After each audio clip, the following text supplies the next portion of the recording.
Hello friends, Kaiwaza with you. Welcome to another video. How are you? We're at the Cheap Lounge. Sit back, get a nice libation. I'm actually just having some water today because it's quite hot. As we discuss dollar bin records, thrift store records that I have uploaded onto Moody Mood Music, my radio station, that plays easy listening music that you can listen to anytime. It's linked down below. If it's so hot, why am I wearing this green, red, and white hat? Because it's July, and that can only mean one thing. It's time for Christmas in July. Christmas in July, Cheap Lounge edition. That's right, because this coming Monday is January 25th, exactly 6 months from Christmas. And what's getting to be a tradition around here and at Moody Mood Music is that on July 25th, we celebrate Christmas in July with at least 24 hours, all vintage Christmas vinyl music. So Monday, tune in night or day, anytime. You will be serenaded in the heat of July with lovely Christmas songs to kind of chill you down a little bit. So this week I've been preparing for Christmas in July, and I have uploaded some Christmas albums that I have gotten over the past year and put them up onto Moody Mood Music, so they will also be playing along with all the other Christmas music I already have on there on July 25th, on Monday. So let's take a look at the records that I uploaded this week. First one is it's kind of a smallish label called Power Pack out of Nashville, Tennessee, basically a country music label. I have one other Christmas record from them called Christmas Vibes, very nice on the vibraphones. This one is the greatest Christmas songs of our land played on the American banjo, also called Christmas Banjo on the back and on the label, performed by Vic Jordan. Interestingly, the label has another name, Ray Reeves, but it's Vic Jordan on the banjo.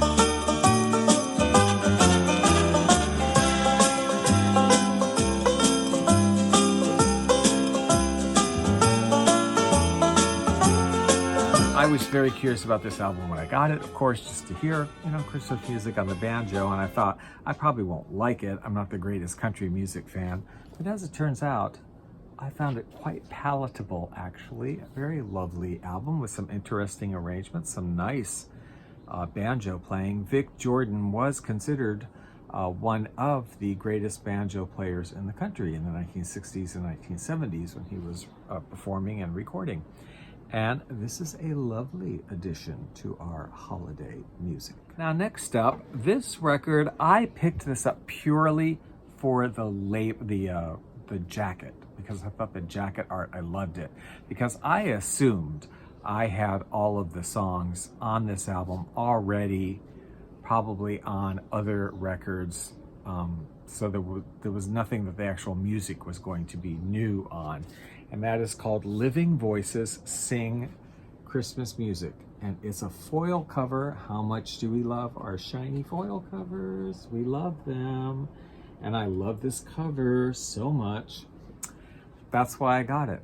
But then I discovered this week, when I went to play this thing and figure out what albums to record for Christmas in July, I realized I had about 3 other records, Christmas records from the Living Voices. So I had assumed this was just like their, some combination of what they'd already done. It isn't.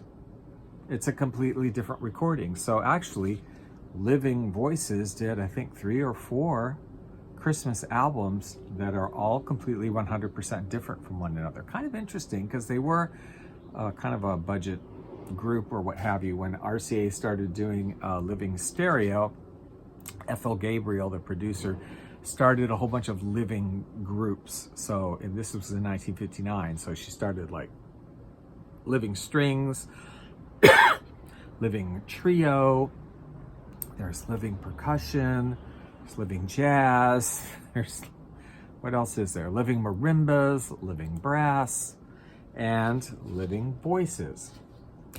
Now, this actually is the first of the Christmas records by the Living Voices. This came out in 1962. And what's very interesting that I did not realize is that at various times, Living Voices, possibly some of these other living groups, were not really just a group unto themselves. In fact, this record, released in 1962 as Living Voices Sing Christmas Music, actually was released by RCA earlier in 1959 as, what was it called? As Christmas Surprises by the Ralph Hunter Choir. So this is actually the Ralph Hunter Choir on an album called Christmas Surprises that came out in 1959 that they reused and repackaged as Living Voices Sing Christmas Music. I did not know that.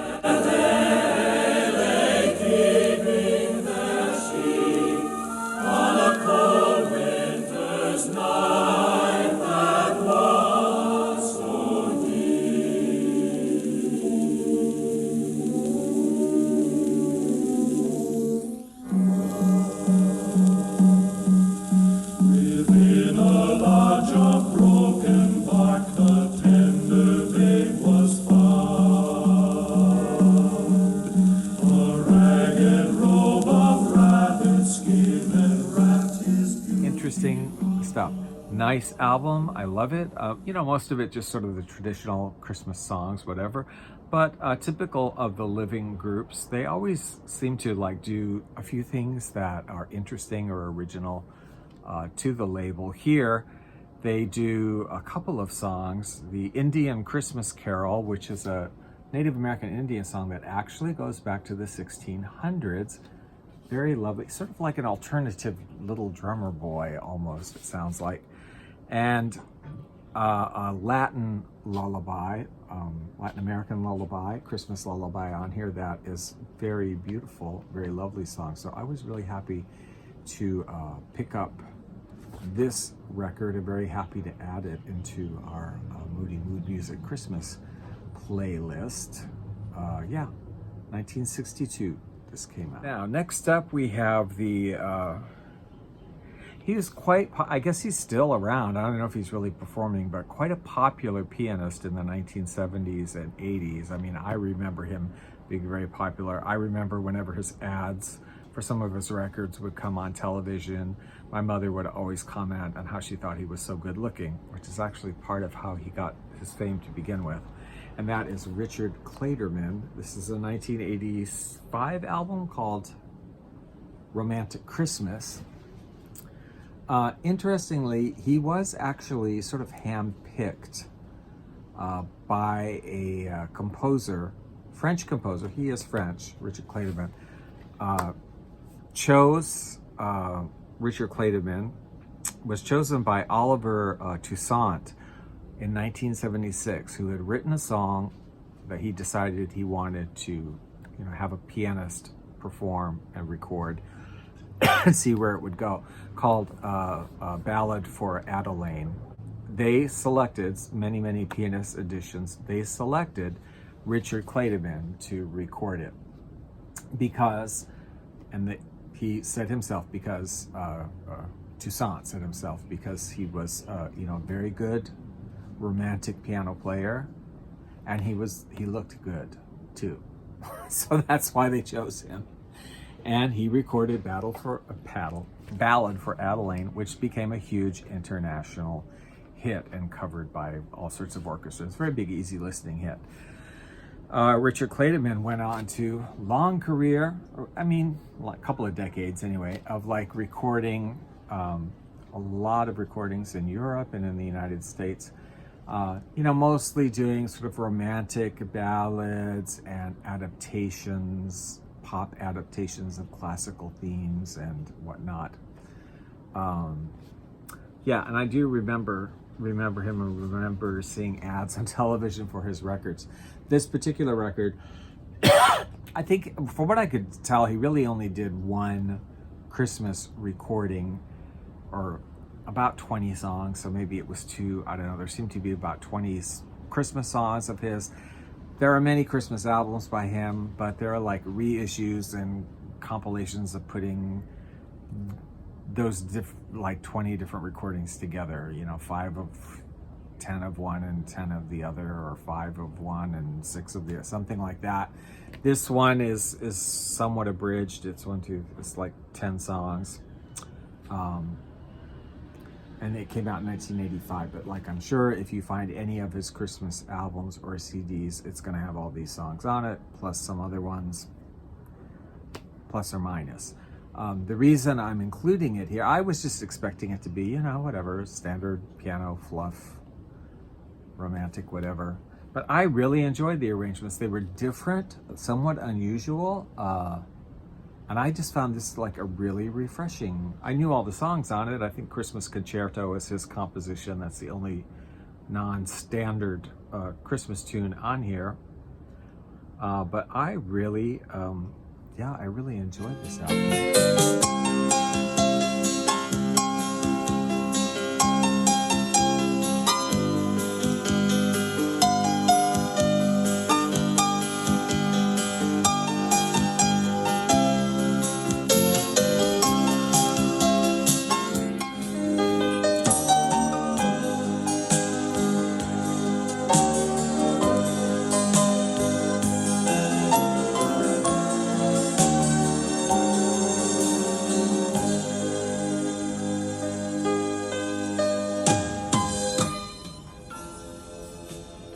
Richard Clayderman, A Romantic Christmas. Happy holidays from your friends at Moody Mood Music on Live365.com. Join us on Monday, July 25th, exactly 6 months from Christmas Day, as we present Christmas in July. It's an annual tradition here at Moody Mood Music where we present 24 hours of vintage, frosty, holiday vinyl favorites and some obscure Christmas songs you've probably never heard of before. Join us Monday, July 25th, the hottest time of the year, to chill out to Christmas in July on Moody Mood Music. The link is below in the description box. Now, here's 2 albums together, and it's sort of a tale of one composition. We have A Christmas Festival by Leroy Anderson and his orchestra, and we have Pops Goes Christmas, Arthur Fiedler and the Boston Pops. Christmas Festival, which is on both albums. A Christmas Festival is an orchestral instrumental piece, although I think he also did write a choral piece with the same music, but it's an instrumental piece for an orchestra. A Christmas Festival, it's called, written by Leroy Anderson. Now, it was written at the request of and for Arthur Fiedler and the Boston Pops, as they wanted some nice long medley sort of thing to perform as a holiday piece, and to release as a holiday piece. So Leroy Anderson put together a bunch of carols and songs, including Jingle Bells, that he liked, and created this basically 8.5, 9-minute piece of music that's a medley with the different songs weaving in and out. I'm sure we've all heard it. If you've ever listened to the radio during the Christmas season, they always at some point play A Christmas Festival by Leroy Anderson, composed by Leroy Anderson. Now, this recording in 1959 is the composers with his own orchestra performing his piece. Now, I should say what's interesting about this, I didn't know really anything about it before researching it either necessarily, but because it was composed in 1950, or was first composed and then performed in 1950 at the request of Arthur Fiedler and the Boston Pops of Leroy Anderson. This was still the area, the time when like 8 or 9 minutes of music was too much. Like you couldn't put that on 145 or on 178. It's too long.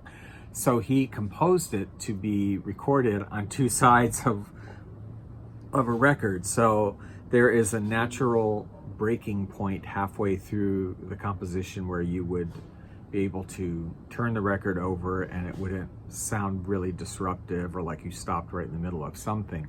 I'm not sure exactly where that point is when I was listening. Like, I don't know that I was conscious of like, where is the break point?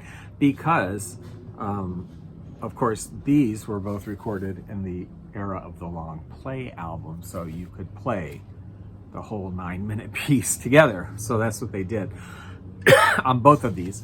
I would love to hear, I'd love to find a recording. I'll have to poke around and see if I can find, because I'm sure it's somewhere. If not on the original, somebody else has done there is a shorter version that he did that I think is 5 minutes. Or one where, you know, it's they're in two separate parts just to hear what it would have sounded like. But these are both the full thing. Although interestingly, Leroy Anderson's the composer. He's not the first person that recorded it. The first person that recorded it was Arthur Fiedler and the Boston Pops, although not this recording of it. I would have thought, before I picked this up, I thought in my head I had a lot of Christmas music by Arthur Fiedler and the Boston Pops. I didn't need to get any more. And then when I was going to record it, I realized I don't have any Christmas music by Arthur Fiedler and the Boston Pops. I'm like, how weird is that? So they did do a few Christmas albums, not a million, but Arthur Fiedler did, I think, 3 or 4. But actually, a lot of them are sort of, again, like in the case of Richard Clayderman, where like maybe 20 songs was actually recorded, and a lot of the different recordings are taking one from here and one from there. And one. This is like that, because this is from 1972, but it wasn't recorded in 1972. The record was made in 1972, but these are actually taken from some of his other Christmas albums to this package right here, and it has the full Christmas Festival on it. This was not the first recording of Christmas Festival. Arthur Fiedler did that in 1950, but they both have recorded it multiple times, and this is a later recording of it, but it is the full Christmas Festival. Plus, like I said, some other stuff from other Arthur Fiedler records.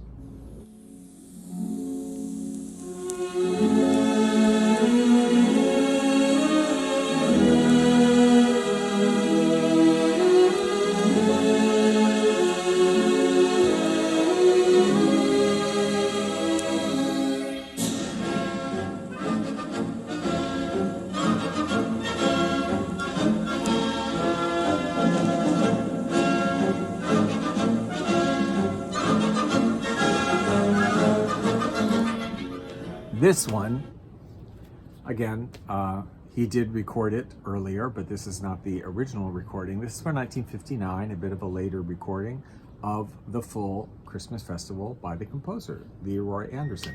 If I played them side by side, you might be able to tell the difference. Otherwise, you probably wouldn't know the difference, and they're both in rotation for the Christmas season and Christmas in July, so you get a chance. Then this one is a Christmas Festival, plus, interestingly, 3 suites of Christmas songs. A suite of carols for brass choir, a suite of carols for string orchestra, and a suite of carols for woodwind ensemble. So that was really interesting to hear those, and they're quite nice, and they're all in rotation as well. So 2 versions of Christmas Festival.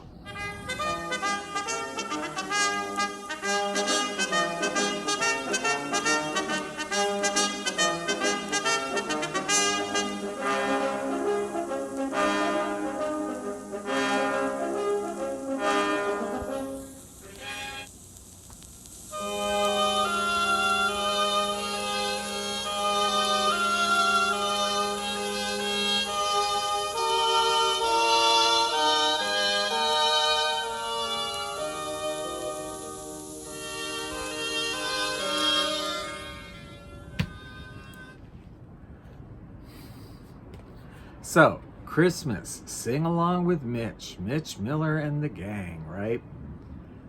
This record I was looking forward to. I like Mitch Miller.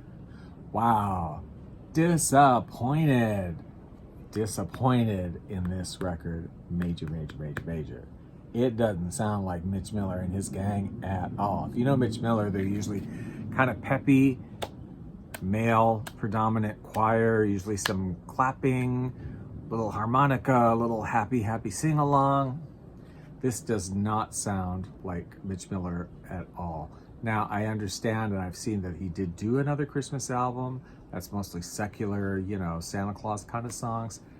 I have to keep an eye out for that, see if I pick it up for $1 or something somewhere, because that's probably more like Mitch Miller. This one I was disappointed because, not that it's bad, it's not bad. It just sounds like a church choir. It sounds like if you go to church Christmas season and they would sing the carols nicely, but completely, traditionally. That's just what this sounds like. God rest ye merry gentlemen, let nothing you dismay. Remember Christ our Savior was born on Christmas Day, to save us all from Satan's power when we were gone astray. Oh, tidings of comfort and joy. Would that all our mourning the poor baby waits, but little Lord Jesus no crying he makes. I love thee, Lord Jesus. It's no different than like any other just straight up church choir kind of like Christmas singing. So I was disappointed. Although it does come, it's a gatefold, and it does come with all the little, as Mitch Miller records did. That's why they were gatefold, because they came with the lyric sheets, so you can pass them out to everybody so they can sing along with Mitch Miller. Of course, in this case, these are like the First Noel and Away in a Manger and O Come All Ye Faithful and that. You probably know all the lyrics to those anyway. Almost. So, yeah, this record, to be honest, like I put some songs into rotation for Moody Mood Music because it's, it's like a church choir singing Christmas carols. But for me personally, I would pass on this one. Even if it's $1, I'd spend my dollar on something else. That's what I'd say. Sorry, Mitch. Finally, we're going to look at what is the strangest Christmas album I think I've come across this year. When I read what this was, I was like, I have got to get this, and I don't know. Really, I don't know. It is U.S. Senator Everett, McKinley, Dirksen at Christmas time. So this is a senator who was the minority leader of the Senate and the senior senator from Illinois. This is his third recording, believe it or not. I had no idea. Third recording. First Christmas recording, third recording. And it's basically him speaking while the chorus and the orchestra are playing Christmas songs. Some of them he's just speaking the lyrics, like I Heard the Bells on Christmas Day. He just speaks the whole lyric. Others he does like some Christmas scripture, shepherds in the field at night, all that sort of thing. And then just some sort of poetic things, like the first time the Christmas story was told is a poem that he's reading to music. So I found it amusing, but kind of very sweet at the same time. I do like spoken word sometime with music, and he has a nice voice and all of that.